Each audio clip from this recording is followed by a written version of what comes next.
everybody, I'm Elizabeth Grace and it's Storytime Sunday here at the Indie Chicks Rock Group, and I'm going to read you a snippet of my newest release, which is titled Hook. Hook is currently available now on Amazon and through Kindle Unlimited. So just to let you know where we're starting in the story, I decided I'd read where Marco, Italian businessman, meets Brandy, the prostitute that he's hired while he's in town in Vegas. So this is her arriving at his suite door in the Bellagio. We came to a stop in front of the suite, and I fiddled with the strap of the bag on my shoulder. "What's the matter, baby girl?" Leroy asked. "You got more nerves than usual." I gave him a reassuring smile. "Tough day, that's all." He squeezed my shoulder, then knocked on the door in front of us. "Un momento," a muffled voice said through the door. Great, a foreigner. Italian, if I wasn't mistaken. An image of a balding, dark-haired man with a belly hanging over his belt and too much back hair came to mind. I mentally cringed but forced a smile on my face as I heard the shuffling from the other side of the door. The man who opened the door was complete opposite of the cringeworthy image I'd conjured in my mind. He stood over 6 feet tall and wore a navy silk suit fitted to perfection. The white button-down shirt was open at the collar, revealing tan olive skin that set off deep-set brown eyes, fringed with eyelashes any woman would give her right arm for. His hair was a dark mahogany brown and a little longer on top. I pegged him to be about a decade older than me, probably in his mid to late 30s. "Bellissima," he said, his gaze raking over me from head to toe. "And you are?" He raised his brow as he lifted my hand and kissed it. This guy was definitely looking for the GFE, the girlfriend experience. There was no need for him to treat me like I was something special when his bankroll had already secured my presence there. Still, I supposed it was a nice change from feeling like a possession to be bought and sold. I cleared my throat to buy some time, since I seemed to be suffering from a case of cottonmouth. "Brandy," I replied. "Rule number 1. Never give your real name." "I wonder if you'll go down as smooth as his drink." His Italian accent was thick, but his knowledge of the English language was obviously good. "I guess you'll have to let me know," I said with a saccharine smile. "And you are?" One corner of his mouth quirked upward. "Marco Valenti," he said, finally returning my hand to me. This man was smooth, intelligent, and oozed power. Not a combination I was unaccustomed to, given my livelihood, but there was something about this man, in particular, that drew me to him. Rule number 2, never fall for your client. I stepped through the door and glanced back at Leroy. "Do you have a key?" "Not yet." Leroy held out his hand, palm open. My client slapped the keycard in his hand while Leroy continued to glare, doing his best to intimidate him. Leroy had told me once that he found it easier to intimidate them up front to try to avoid trouble in the first place. Mr. Valenti didn't look the least bit fazed by Leroy, giving him a regal smile before closing the door in his face. I stepped further into the suite's foyer, admiring the floor-to-ceiling windows that showcased the Strip and the lake with the majestic fountain show below. My heels clicked on the marble floor as we passed by a pair of bedrooms on either side of the hallway before entering the circular living and dining room area. It was elegantly decorated, the perfect blend of sophistication and comfort, mixing different shades of champagne, purple, and beige throughout. Mr. Valenti headed over to the bar to pour himself a drink. "Qualcosa da bere?" he asked, holding up an empty tumbler. "Drink?" Normally, I would accept it, drink if offered. My gut told me I'd need all of my faculties, so I declined by shaking my head. A small smile curved at the corner of his lips like he knew what I was thinking. Flustered, I turned around to take in the view of the fountains below. I wasn't able to hear the melody the water danced to, but it didn't make the display any less beautiful as the white lights illuminated each rise and fall of the liquid silver. I felt him approach before I smelled him. Instinctively, I knew he was taking in the snug fit of my dress, the curve of my ass underneath the black silk, and the way my stilettos made my legs go on and on. It was all I could do not to part my lips on his sigh when the smell of his expensive cologne enveloped me as he moved closer. "E una meraviglia da guardare?" It's a wonder to behold, yes? I glanced to the side and found his eyes locked on mine as he sipped from the amber liquid in his glass.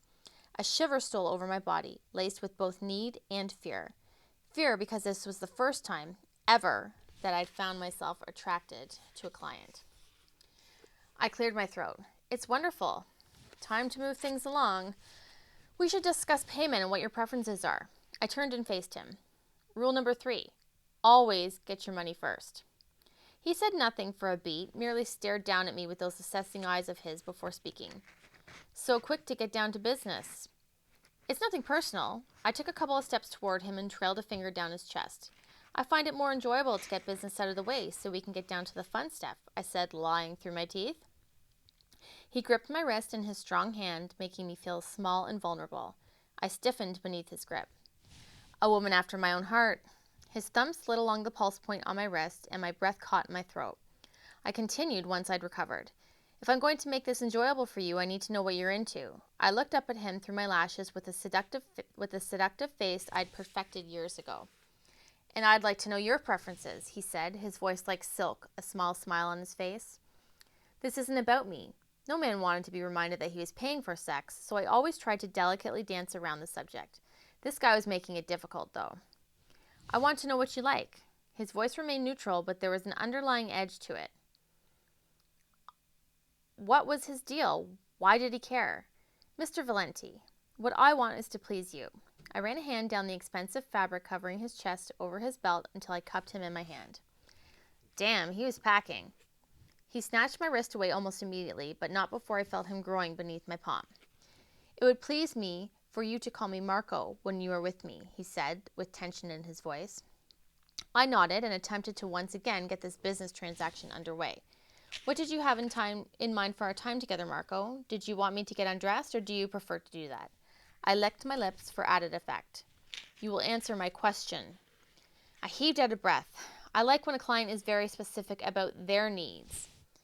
You have spirit, Brandy. I ignored the way his Italian accent wrapped around my name, making it sound like an endearment, even if it wasn't my real one. I like it. I took a step away from him, grateful when he didn't try to stop me. I needed some space to breathe. Marco's intensity was like an oppressive air in the room, pressing down on my chest. I couldn't wrap my brain around why he'd care about my pleasure, but maybe that was his thing. He wanted to please women and prove what a competent lover he was in order to feed his ego. Most clients had a thing. Some men pretended I was someone else. Others wanted me to recite specific lines when they were inside me. And some of them were just looking to fuck in their favorite positions, ones their wives gave up long ago. Marco leaned into me, his breath fanning across my face, causing goosebumps to race across my skin. You're very stubborn for someone who's paid to provide me pleasure. E una fortuna che mi piacciono le sfide. What was that? I asked softly. Good thing I enjoy a challenge, he replied without blinking. I cleared my throat, uncomfortable with the level of attention he was giving me. Why don't we get on with what I'm here for? I suggested in a sultry voice. His eyes narrowed. As you wish. Your madam says you are He looked off toward the ceiling. The animal that changes color? A chameleon? That is the one. He smiled widely, showcasing a dimple in his left cheek, made more pronounced by the dark stubble on his jaw. As sudden as the ferocity had flared up inside of him, it quickly disappeared. It's true, I can be whatever you want, I replied in a seductive voice. I closed the distance between us, placing my hand on his chest. He flinched at the contact like I'd scorched him. Not a lot, but enough that I noticed. Looking up into the depths of his dark eyes, I said, Why don't you tell me what you're looking for? Then we can discuss any extras in my payment. The smile dropped from his face, and he reached for my wrist, pulling my hand from his chest. What I want from you will be very different than other men. My eyes widened, and I sucked in a breath. This ought to be interesting. I'd had all manner of things proposed to me before, but the fact that Marco felt the need to warn me set off alarm bells dinging in my head. And what is it that you want from me, Mr. Valenti? I whispered. Call me Marco. All right, Marco. He traced his thumb along my hairline and stared down at me, intensity pouring out of his gaze like a waterfall. My breathing hitched, and I found myself wanting to lean into his caress to further close the distance between us. Then the hum of his cell phone vibrating from his pocket broke our connection. He reached into his pocket, glanced briefly at the screen, and stepped back to take the call. As always, your timing is impeccable. The corners of his mouth dipped, and I had the distinct impression that he wasn't pleased with whoever was on the other end of the line. Marco listened for a minute while staring out the wall of glass down to the strip below. His hand holding the phone flexed around it for a second at something other than that the other person had said.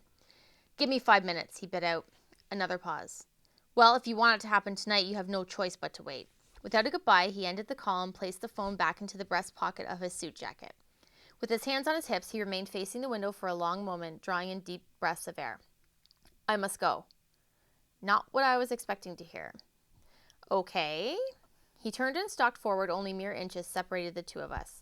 His large hand came to rest at the swell of my hip before he leisurely dragged it across my waist and brushed the side of my breast with his palm. My nipples tightened inside my lace bra. Marco dropped his hand and leaned into me. My heart picked up a pace in my chest as I waited for his lips to touch mine. He stood solid and still before me while I waited, my anticipation like a live wire setting every nerve ending in my body on fire. Just when I thought he closed the final few inches, he brought his face alongside mine. His low voice sounded in my ear. "I'll get you your money." His words were like a bucket of cold water, and I stepped back as if he'd slapped me. It pissed me off that he had left me wanting. He stalked back over to the bar and returned a moment later with the envelope. I eyed the cash inside before placing it in my purse. It seemed ridiculous to me that I'd be paid for having a conversation in the man's room for such a short time, but I wasn't about to argue with him. "It's been a pleasure, Mr. Valenti." I made sure to use his last name since he'd asked me not to. I had a tendency to lash out when I was upset. An amused grin formed on his face, but he said nothing. I strutted around him to the suite door. As I unlocked the deadbolt, then slid the chain across, Marco's hand landed on my ass, skimming over it a few times before his other hand pulled my hair to the side to expose my neck. I hadn't even heard him come up behind me. He pressed a kiss to the base of my neck, and I shuddered, shivers racing up my spine. I felt him smile against my skin before he removed his lips and stepped away. Without a backward glance, I turned the door handle and left the suite. The warm feeling that had invaded my chest remained, but my stomach fell into a nauseous churning. Somehow, my body knew what I didn't already. Marco Valenti would be the springboard in my life that caused everything to change. And there you have it. So if you enjoyed that, you can pick Hook Up at Amazon. And the last book in that duet is already up for pre-order and set to release on July 26th. So be sure to check the comments again to make sure you can enter to win a copy of the paperback for Hook. Thanks, everybody.